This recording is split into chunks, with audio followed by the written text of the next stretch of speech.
Okay, welcome back, everyone. Here we are with another episode of Financial Engineering: How to Actually Make Money, with Jordy from London and Connor from Chattanooga.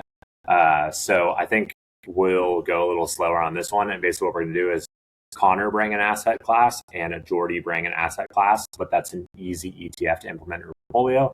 And to keep it simple, they're just kind of going to chat about it for about 5 minutes.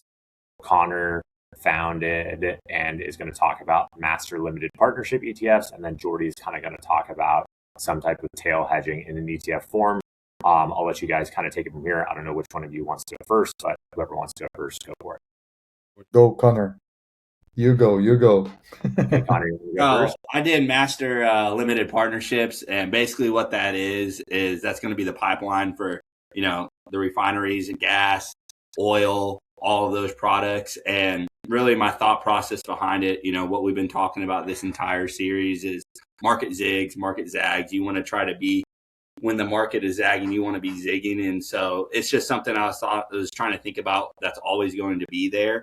And the pipeline's always going to be there. That's one of the biggest conversations in the United States. Always about. And what does the pipeline do? Timely because of this oil thing. So they're taking oil out of the ground, they refine it somewhere, and then it goes in. And it's transferring the pipeline's transferring it to wherever the end location is. Basically, I'm not 100% familiar with the entire how all that works, but it's always going to be there. And basically, what there is there's going to be a pass through rate.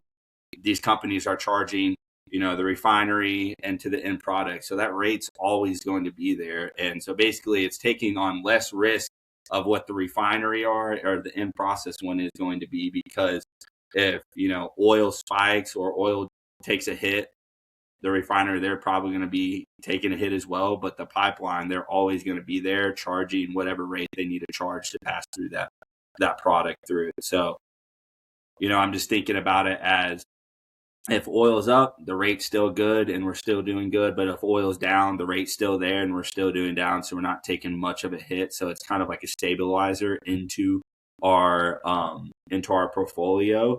So maybe our draws won't be as bad, and our highs will still be good as well, and we'll still benefit from that. But I will say that the two things that I did find with playing with these MLPs is, and this is just to be aware of, is drawdowns can be really bad. Okay.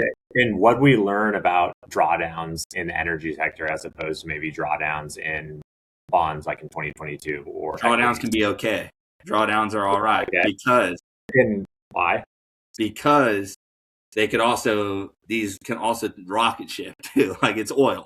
Oil is always got to be here. It's not like Instagram where the company's drawing down. That company's probably, or like GameStop where it's going to go down. It's probably done. Oil is always going to be here. The pipeline's always going to be here. So that's okay. And it's different from other stocks, because if they're drawing down really hard, you probably want to get out. This is something you can hold on to, knowing that, hey, we're going to have an uptick year. So those uptick years will probably balance out our drawdown years as well. Yeah. And what I want to say about this is, like, this is not dip buying.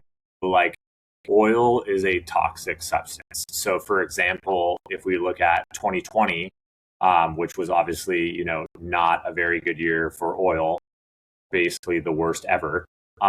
We can see, and then Connor, what he chose is AMLP. You can see it as a track record back to 2010. And then in the depths of 2020, you basically took a 72% drawdown.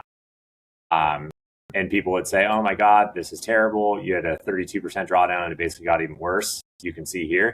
And the reason this happened is basically you had a shale boom here that went down, and then you had toxic substance, and the pipelines basically had nowhere to put it because there was no need for oil. However, like, the world cannot function on oil that is $20 a barrel, and it can't function on oil that's $200 a barrel. So I just also wanted to show, when you look at these two things, you're saying, why on earth would I ever hold this? But if we go to kind of eliminating the worst oil move in history, we can see that it actually is very similar to, the S&P, and it's got a low correlation. This is not something you want to replace a 20% holding with. In the S&P, there's something you could potentially trend follow with when you go on momentum. You can see that these kind of move in different directions a little bit. And also, since these pipelines are consistent income vehicles, being that they're always transferring oil through them or natural gas through them. They're known as midstream companies. They're always going to charge a toll. So it's like a bridge. Like whether the economy is good or bad, same amount of people have to drive into San Francisco each day almost, do what they have to do, and they have to pay that toll, regardless of how much they make on the upside. So even though this is volatile, like, you can go out of business at a mega cap company. Like it happens. All the companies are not still there. But when you are these companies have a moat. When you are the exclusive provider of pipelines through the middle of the United States with a bunch of weird environmental laws, and like it's been there for 80 years, like no one can touch your business.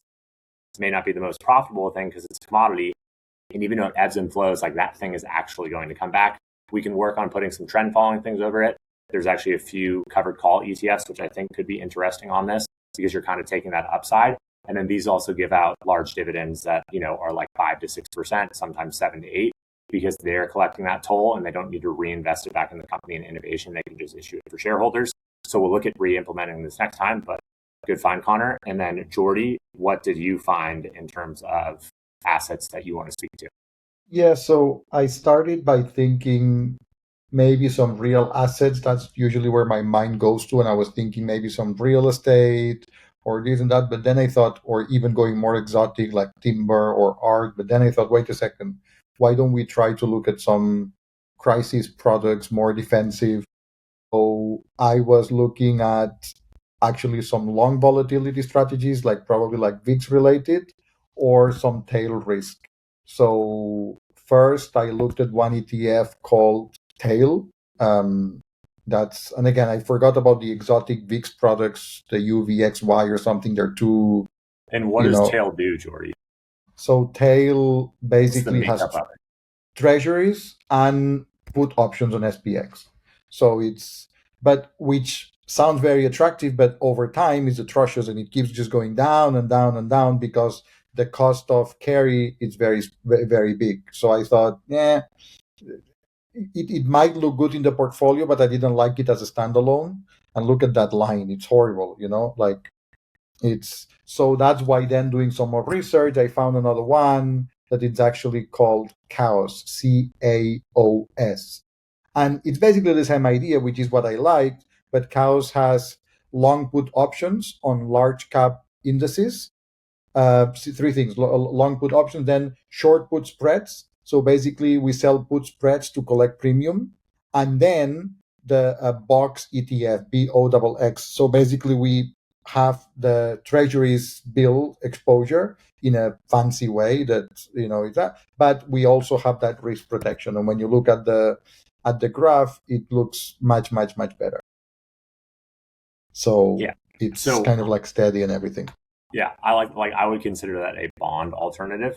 So basically, instead of owning bonds, this is similar to YGLD, which we talked about. So maybe instead of having a 40% bond allocation, we have 5% in CAOS and then 5% in AMLP.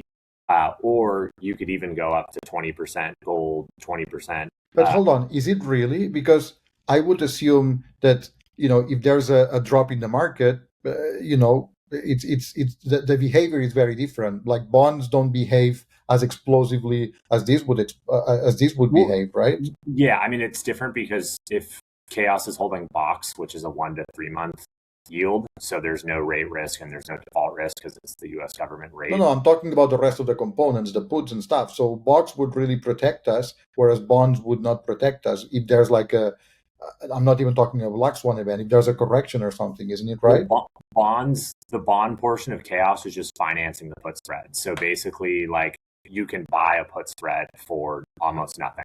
Like no, but I mean is you said that CAOS was similar to bonds, and that's the thing that I'm losing a little bit myself. So CAOS holds bonds as a collateral. So like to buy the amounts of put options that you need to protect your portfolio, it may take 1% of the capital. So if you put a dollar in CAOS, you're not saying that CAOS and bonds are the same. You're saying that, I understand. No, basically you have your tail hedge and your bond, and you make up 10% of your bond yield for it. But since most people are already 40% in bonds, it could make sense to be a little bit in CAOS for that as an addition to it. And then you can get a dividend from AMLP as well. There's a bunch of different flavors of master limited partnerships, but I think that CAOS could be a really good portion of what we're doing, especially since we return stack stuff. So if we put 20% of our portfolio in a return stack managed futures and S&P 500, you have 20% or 10% extra money that you can put in something that could protect against protection. And then also, like, I hate bonds. The government's going to steal it from us with inflation. So you might as well have something that is basically convex over time. And then I think that's interesting. I don't know if you guys have any other questions on it, or if you want to go through how you found it and what you think of the experience of looking up a new asset class. I didn't explain it to you guys. I have a question. At what point do we start discussing percentages, allocation? Because we seem to keep talking about, okay, another 5%, okay, another 10%. At what point do we say, okay, now enough products, enough this and that? Because we could add 20 more. We could add art, we could add timber, we could add so many things to make money on. So when do we stop and say, okay, these are, and how many components? And now let's sit down and let's decide. Y is going to be 30%. This is going to be 10. This is so. Yeah, I mean, I think we have enough now that we can do that in terms of number of components. It's just, are you guys aware of enough things in the universe? So, like, now we're starting to get in detail a little more in the weeds, which we don't necessarily need to. So, for example, a lot of these, like, managed futures ETFs are going to have exposure to oil. So, like, inadvertently, you already had an allocation to MLPs. So, like, maybe we don't even need to include MLPs.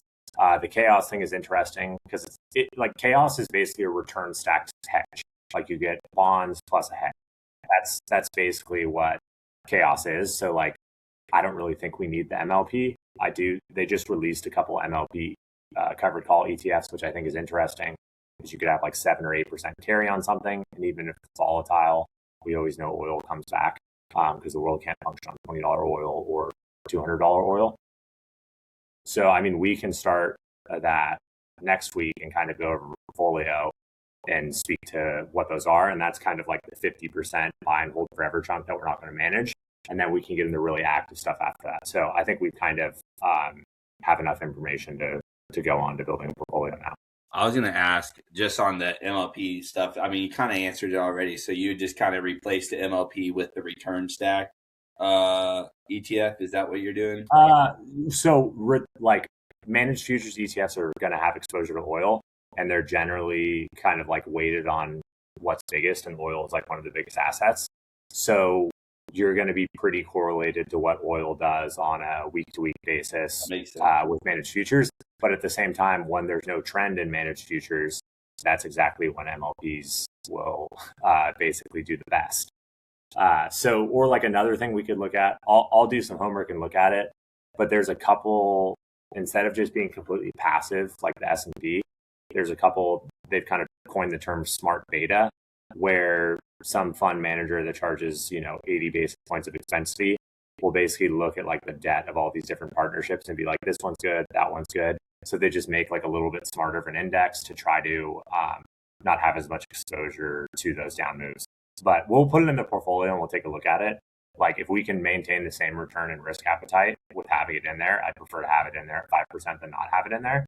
But when we compare it to managed futures, my gut feeling says we're better off with more managed futures and more CAOS, because that's crisis alpha. And crisis alpha is when the market really goes down, we want to make sure we're in something uncorrelated.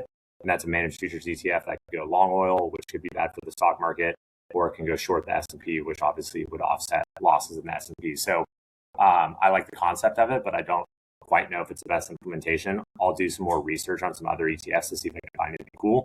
But I think with that, do you guys have anything you want to cover next week, or any homework you'd like to assign to yourself other than playing with portfolio? So basically, I was going to say, is that our homework to kind of take all the stuff that we have right now and try to figure out? Because, that's the fun part about it, is back testing everything. It's like, do we go in there? This is kind of a question inside of a question, but is that how you're finding your allocation? Just like we did with 0DTE, you just go in there and you just do all the different numbers, the different like 10%, 20%, 30%, and just go from there and see which one is for producing the best, not just the best returns, but the best correlation, the best zig and zag, the lowest drawdown, and then go from there. Yeah, we'll go through it. I already want to get rid of the misnomer of best. What I want to do is be like, if we're in managed futures, the return doesn't really change if we're between 15 and 35%. Like, that's more what I want to know is like, what's the minimum? What's the maximum? I don't want to say, ooh, this is 28%. I want to be in this. This is 27%. I want to be in this.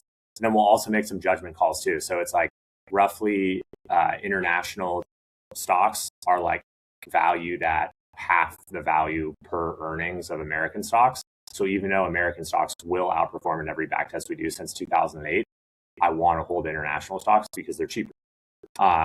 There's no like, sure, there's a little bit premium on the US because it's a better business environment, but like that's probably going to revert over time. Or we're going to hold VT, which is a global market cap weighted index, as opposed to just SPY. So we'll look at that. Basically, just play with them. We'll go into Portfolio Visualizer and kind of get a loose understanding of what the weights we should hold these things in between are. So for next time, thanks you guys for joining. If you have any questions, put them in the comments. Also, check out CAOS. It actually looks pretty solid. And then if you find any MLPs, put them in the comments too. We will see you guys in the next one.